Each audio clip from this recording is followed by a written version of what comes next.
It's time now for a look at the latest in local news. In the news, the City of Jesup Council is conducting a retreat this week along with Mayor David O'Keefe and City Manager Mike Deal and City Clerk and Treasurer Rose Marcus. The retreat's taking place at the Craig Williams Community Center and will continue this morning at 9 a.m. with Rose Marcus to give a report on City Hall, then a police report from Captains Perry Morgan and Alex Reddish, Fire Department report from Chief Josh Huffman at 10, City Engineer Bill Schuman addresses the council at 11. Then they'll take a lunch break. After lunch, the city will hear from its building inspector, Don Heron, then an open discussion among the council before concluding the two-day retreat. On Monday, the council heard from the Water Department and Wastewater Department heads Anthony Crawford and Patrick Martin, and Public Works Eddie Williams. Molly Hall gave a report on the DDA. Also on hand in the afternoon was a report from County Administrator Ed Jeffords and State Court Judge Vi Bennett on the judiciary complex that's being discussed. Lot's been written and discussed, but on Monday, Vi Bennett wanted the City Council to have the correct information once the City Council on board with the project, as the complex, if and when built, is planned to be built where the current courthouse is located. Bennett explained that the current courthouse was built in 1903. It's over 100 years old. And the current three courtrooms currently simply can't handle the casework and storage space that's needed. Bennett says the common questions asked are, is it needed, how much will it cost, and where will it be built? County Administrator Ed Jeffords says the county, after talking with the judges and realizing that a new complex is needed, have reached out to several architectural firms who have applied to the county for the right to drop the plans for the project. And at the upcoming County Commissioners meeting in April, step one of the process will be the county awarding one of those firms to go ahead and drop the plans and drawings and cost estimates for a new judicial complex, with the firm knowing that the downtown courthouse is in the plans and location for the complex. Cost of the project simply unknown. Jeffords says he's heard everything from $9 million to $49 million, but no one really knows how it will be paid for. The city and county together will push for a SPLOST 5 and pay for the project with SPLOST money. Keep in mind the county's already stated that no money will be spent on the project until the GO bonds on the hospital are paid off. And the county also just approved the Public Works Authority. It hopes that they can raise funds for the project as well. Vi Bennett was on hand at the meeting yesterday and addressed the city council and had this to say about the project. So then the question becomes, well, how much is it going to cost and how will we pay for it? Well, we won't even begin to know the cost until September of this year at the earliest, when the architectural engineering design firm, when they've completed their programming and conceptual design, which will be based on our needs, will be completed.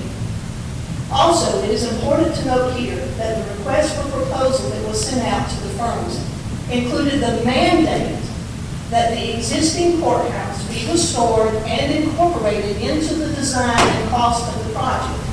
The citizens of Wayne County will determine if and how the project will be financed. So then, well, what will it look like?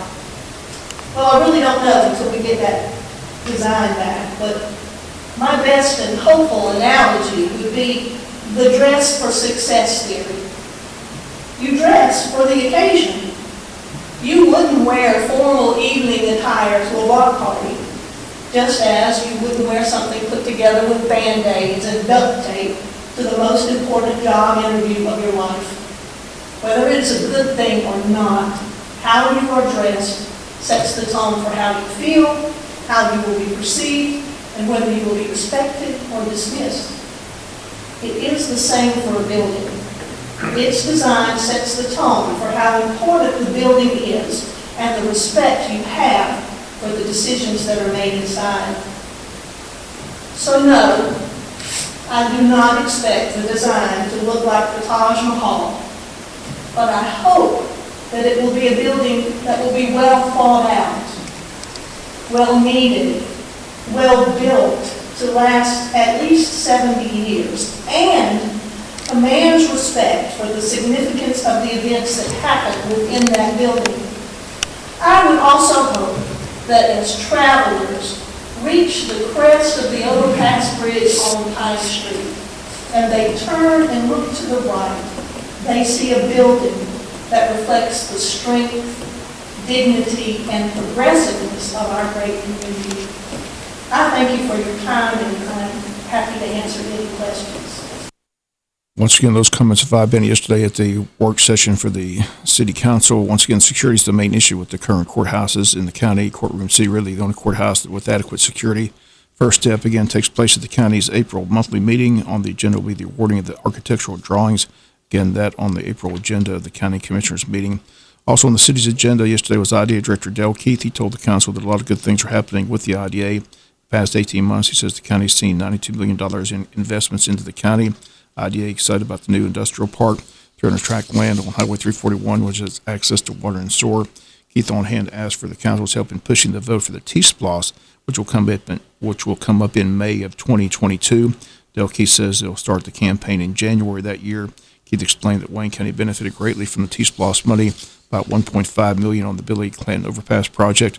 Other funds came Wayne's way by the T-Splosh money. Wayne County didn't vote for the T-Splosh, but the region we are in did, and so Wayne County benefited.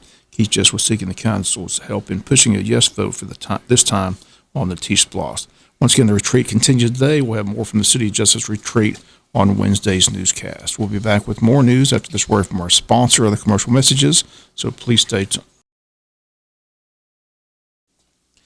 Sheriff Chuck Mosley announces that on March 27th, 2212 deputies from the Wayne County Sheriff's Office and Georgia State Patrol responded to an accident on Georgia 23 North at Garfield Drive. Jesus Mendiola of Wayne County attempted to make a left-hand turn off Garfield Drive onto Georgia 23 North. His vehicle was struck by a Chevrolet Silverado being driven by Larry Fowler. Mendiola was temporarily trapped in the vehicle but was freed by Wayne County Fire and Rescue. Mendiola was transported to Wayne Memorial with minor injuries. Fowler had minor injuries on the scene, went to the hospital by personal vehicle for further treatment. Both drivers are expected to make a full recovery. Sheriff Moses says the accident is being investigated by the Georgia State Patrol. Each week, the school system releases their COVID numbers. Again, the report for the week of March 22nd to the 26th at the Wayne County school system with 5,054 students currently in school and 4,629 traditional on-site learners. They had 3 weekly positive COVID cases, 1 at Martha Puckett Middle School, 2 at Wayne County High School. 16 kids had to be quarantined for possible exposure.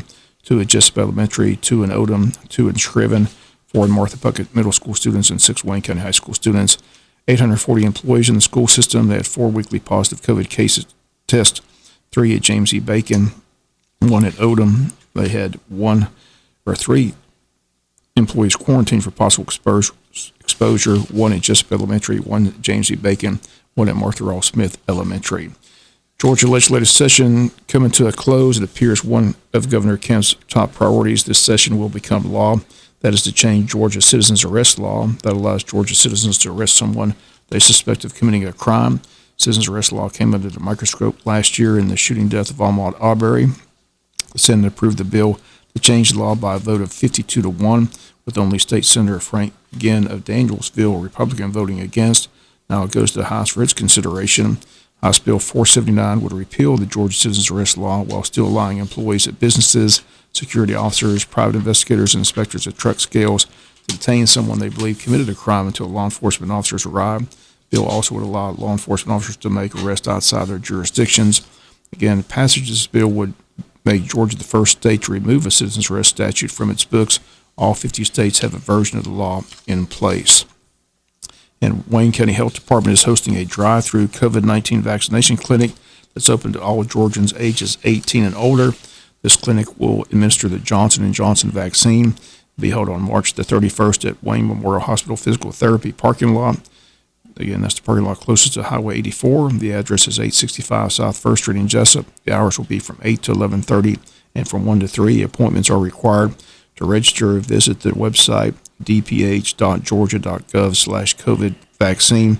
Select the blue box that states Health Department Scheduling. If you need assistance, you can call this number 1-855-473-4374. Again, that's 1-855-473-4374. Again, the date, March 31st.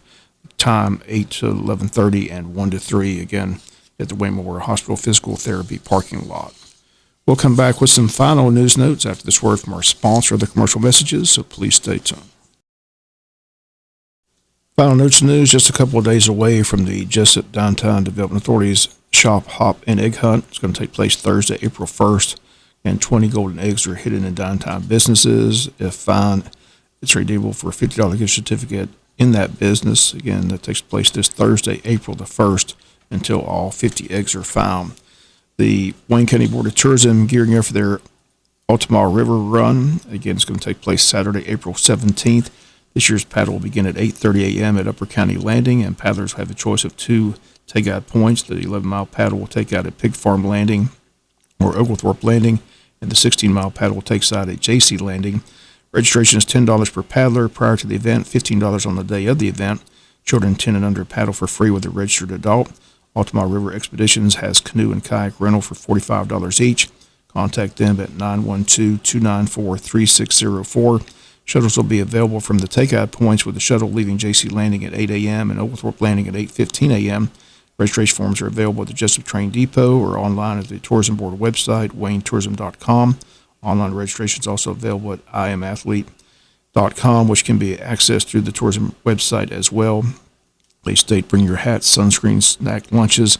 Enjoy the spring beauty of the river on the Altamar River Run set for Saturday, April the 17th. And the American Red Cross announcing a blood drive set for Jesup Community Calvary Baptist Church Gymnasium at 415 East Cherry Street. The date, Monday, April 19th from 2 to 7 p.m. Sponsored by the Jesup Ladies Shriners Auxiliary. Again, that's taking place on Monday, April 19th at Calvary Baptist Church Gymnasium. Again, the time between 2 and 7 p.m. And that's going to do it for latest in local news. Sports comes your way in a few minutes. Bob Morgan, have a great day.